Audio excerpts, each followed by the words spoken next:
आतंकी हमला करने के लिए जब आए तो उन्होंने एसपी सलविंदर सिंह की गाड़ी को अगवा किया और उसी गाड़ी से वो पहुंचे एयरफोर्स स्टेशन की बैक साइड तक। आखिर क्या हुआ जब एसपी की गाड़ी को हाईजैक किया और जब पठानकोट के उस जगह पर पहुंचे जहां से एयरफोर्स स्टेशन में घुसने का रास्ता था? एसपी सलविंदर सिंह खुद बताएंगे सिलसिलेवार तरीके से। मेरे साथ हैं इस वक्त।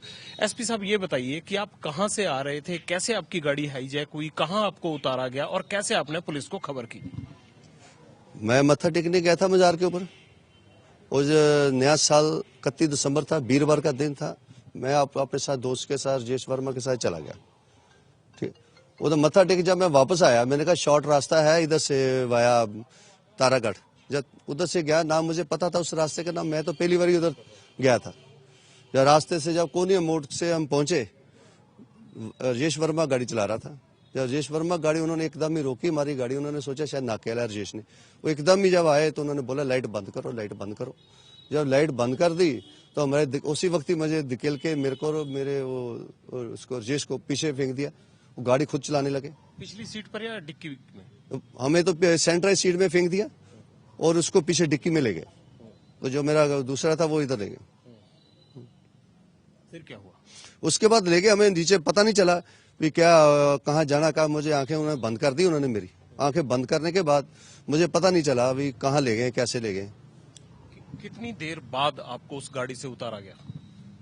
भाई मेरा ख्याल है भाई आधा पौना घंटा, मेरा ख्याल है मेरे साथ उधर वो लेके गए मुझे।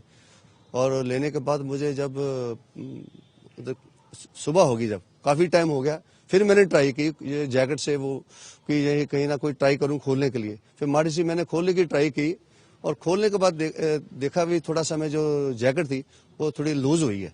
उसके बाद जब लूज हुई तो मैंने फिर देखा कि कहीं कोई पत्ता तो नहीं हिल रहा है, कहीं कोई आदमी तो नहीं इन्हों का इधर बैठा हुआ। जो होगा तो वो मुझसे वो अपने वाई लगाएगा। उसके जब आवाज कोई ना आई, दो बार मैंने ऐसे किया। फिर मैंने जो थोड़ा सा मतलब दिल किया तगड़ा, और उसके बाद मैंने जैकेट खोलने के बाद फिर उसको अपनी आंखें खोली, पट्टी जो मेरी बांधी हुई थी मुंह के, और अब मेरे साथ जो कुक है उसकी पट्टी खोली। उसके फटाफट हम उधर से भागने लगे। जब भागने लगे उधर से एक छोटी ड्रेन है, उससे मैंने पार हुआ। उसके बाद एक नाला बड़ा था, नाला बड़ा होने के फिर उसको क्रॉस करते से साथ एक रास्ता पक्का जाता, उसके ऊपर से गांव में सीधा चले गए। उनके पास किस तरह के हथियार थे, कितने लोग थे? और वो 4-5 लोग थे। हथियार किस तरह? AK-47 थी। और क्या उनके साथ जैसे रॉकेट वगैरह बाद में पता लगा? उनके बैग्स थे उनके पास? बैग्स थे, मिलिट्री की अपने वर्दी पहनी हुई थी। और कितनी कितनी उम्र के लड़के लगते थे? छोटी उम्र के लड़के थे। किस तरह की बातें कर रहे थे जब आप लोगों ने उनके साथ कितनी देरी सफर किया? मैंने तो आधा पौना घंटा सफर किया। मेरे को बांध के और वो चले गए। चलने के बाद जब उधर से निकले, उधर से दोबारा मुझे एक लाइट की नजर आई गाड़ी कि कोई गाड़ी आ रही है लाइट। हम वो नाले के नीचे बैठ के, जब नाले के नीचे गाड़ी हमारे ऊपर से गुजर गई और हमें नहीं पता चला कौन सी गाड़ी। बाद में मुझे पता चला भी वो मेरे को दोबारा मारने है। जब उनको पता चला कि मेरे बारे SP है, DSP है, तो तब मुझे पता चला भी मुझे मारने आई थी। उन्होंने आपकी गाड़ी के ऊपर नीली बत्ती लगी थी, वो दिखी नहीं? आपने उस टाइम जलाई हुई थी? जलाई नहीं थी, बंद थी। आपके पास कोई वेपन नहीं? कोई वेपन था। धार्मिक स्थान था, मैंने गनमैन क्या करना है, क्या है, तो मैं ठीक नहीं समझा कि धार्मिक स्थान पर जाने के लिए। वो क्या बातचीत कर रहे थे, उनकी कन्वर्सेशन क्या थी? पंजाबी हिंदी में बात कर रहे थे, बाहर उर्दू में भी बात कर रहे थे। क्या क्या बातचीत हुई? हिंदी में कर रहे थे तो आपने सुनी? आपस में ही बात कर रहे थे। कोई बात ऐसे अपना फोन खोलो। फोन जब मैंने खोल दिया उसको, मैंने कहा मेरा टच स्क्रीन है, मेरे हाथ से खुलता है इसके अंगूठे से, और मेरे को कोड नंबर नहीं पता है। तो अच्छा, फिर मैंने उसको कहता आपकी उम्र क्या है? मेरे को अपनी उम्र बता दी। मैंने कहा मेरी उम्र है 50-55 साल है। उसके बाद फिर उन्होंने भी राजेश का भी छीन लिया फोन, और उसके बाद वो बात करते होंगे, मुझे नहीं पता इसका। आपका फोन इस्तेमाल किया पाकिस्तान बात करने के लिए? मुझे बाद में पता चला भी इस्तेमाल किया है मुझे, क्योंकि मेरी आंखें बांधी हुई थी, वो नीचे था। ऐसा कुछ हुआ कि वो आपको पता लगा वो पाकिस्तान में अपने हैंडलर से बात कर रहे? हाँ, कर रहे थे। वो क्या बातचीत हो रही थी? मुझे नहीं पता उर्दू में बात, वो नहीं मुझे पता चला भाई क्या बात कर रहे थे। हिंदी में क्या चीज बात हो रही थी? कुछ तो समझ में आया होगा। आपस में बात कर रही है। अगर नीचे कोई उठा, ऊपर खड़ा हुआ, कोशिश की तो इल्जाम आपका बहुत भुगतना पड़ेगा। जहाँ किसी को बताया कल शाम तक आपने उधर ही रहना है, अगर जो ना रहे तो फिर आपका इल्जाम भुगतना पड़ेगा, आपको पता है। कोई एयरफोर्स स्टेशन के बारे में बात हो रही थी? मेरे से ऐसी कोई बात नहीं हुई।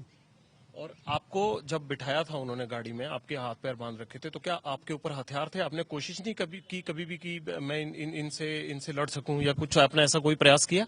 मैंने मेरी बाजू नहीं बिल्कुल पीछे बांधी थी नीचे। मैं कोशिश करता भी अगर मेरे पास हथियार होता या गन में ना, फिर तो मेरे को मार ही देना था। उन्होंने पता चल जाता ये पुलिस अफसर है, फिर तो छोड़ना ही नहीं था। क्योंकि जब दोबारा पता आए, उनको पता चला पुलिस अफसर है, वो फिर मुझे मारने आए। वो कैसे पता लगा उनको गाड़ी में कि ये पुलिस अफसर है? वो एक फोन गया था मेरे गनमैन का, मेरे फोन के ऊपर। वो उन्होंने पूछा मैं साहब कहाँ है, वो उन्होंने बोला सलाम अलैकुम सलाम। उनके फोन बंद कर दिया। फोन बंद करके बाद फिर पूछा राजेश से, मेरे को जो राजेश ने बताया भी, उन्होंने पूछा था कि ये कौन है, किसकी गाड़ी है। उन्होंने बोला कि डीएसपी एसपी की गाड़ी है। तो फिर उन्होंने ऊपर बात की, बात करने के बाद फिर वापस आए उधर। जब वापस आए तो फिर मैं उधर नहीं था। उन्होंने ऊपर किससे, पाकिस्तान पाकिस्तान बात, क्या बोला गया वहां से उनको? वो राजेश को पता है, राजेश से बात हुई उनकी। ये बताइए कि जब आपको छोड़ दिया गया तब आपने क्या किया? जब आपके हाथ खुल गए तो उसके बाद आपने क्या किया? उसके बाद मैं वो उधर 7 गांव है, उधर गांव में जाके 3-4 घर को मैंने लॉक किया। उन्होंने दरवाजा नहीं खोला। फिर एक घर थोड़ा सा आगे है, बाहर के उसका दरवाजा नहीं लगा था, अंदर दरवाजे लगे थे, लॉक किया। उनको बारे बताया अपने बारे भी ये ऐसी ऐसी बात है। तो मैंने फोन, एक छोटा फोन मेरे पास था, मैंने फोन से भी नोट करा दिया था कि ऐसी ऐसी बात है।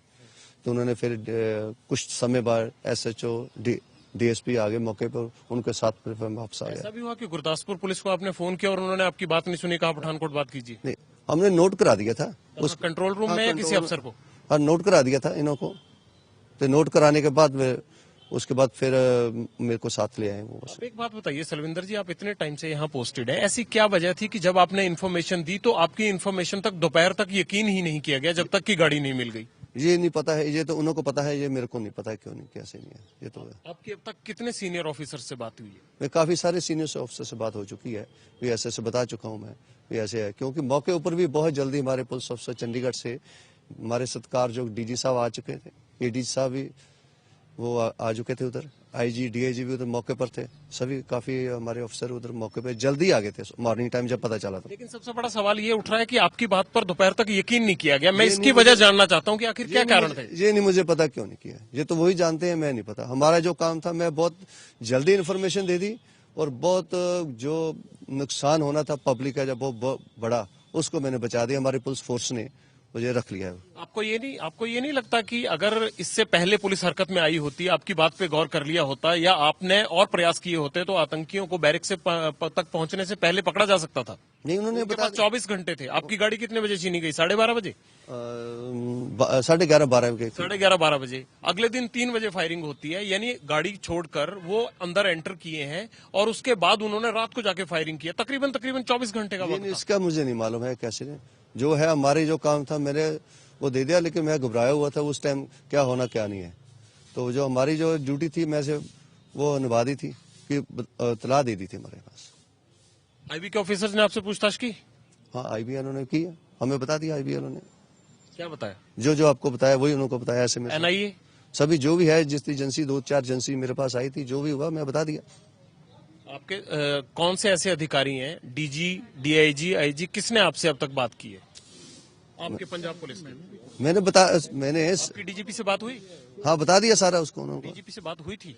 हाँ, अभी हुई थी कल। मैं बताया आपने सब? बता दिया हमने सारा। तो आपने ये भी बताया कि मेरी बात पर गौर नहीं किया गया पहले, अगर गौर किया गया होता तो ये आतंकी हमला रुक भी सकता था। नहीं, वो ये तो जो मेरे साथ बीता है, जो मेरे साथ हुआ है, वो मैंने बता दिया ऐसे ऐसे हुआ है। वो उनके साथ सभी अलर्ट हो गया, अलर्ट होने नाके वगैरह लगा दिए उन्होंने, सभी नाके सर्च ऑपरेशन शुरू कर दिया उसी वक्त ही। आपको लगता है कि ये आतंकी 2 ग्रुप में आए थे? ये नहीं मुझे पता है। हमारी फोर्स ने जो बहुत बढ़िया काम किया है, टेररिस्ट से पहले भी काम किया, अब भी कर रही है, वो करती रहेगी। 4 थे या 5 थे, एक बार फिर सोच के बताइए। 5 का तकरीबन इतने थे, 4 और 5। Thank you. तो ये थे एसपी सलविंदर सिंह जो कह रहे थे कि आतंकी कितने थे ये इनको नहीं पता, लेकिन एक बड़ा सवाल ये उभर कर आ रहा है कि आखिरकार एसपी सलविंदर सिंह की बात पर यकीन ना करने के लिए पुलिस के पास ऐसे कौन से कारण थे। जाहिर सी बात है कि जब ये जांच पूरी होगी तो इस आतंकी हमले को लेकर सलविंदर सिंह के उस कंडक्ट की भी जांच होगी जिसके चलते इनकी बात पर गौर नहीं किया गया और समय रहते इस ऑपरेशन को शुरू नहीं किया गया था, क्योंकि सलविंदर सिंह को अधिकारी शक के दायरे में रख रहे थे और इस शक की वजहें क्या है, इस बात पर भी इस सारे ऑपरेशन के बाद चर्चा और जांच जरूर होगी। कैमरामैन राजिंदर सिंह के साथ जगविंदर पटियाल, एबीपी न्यूज, गुरदासपुर।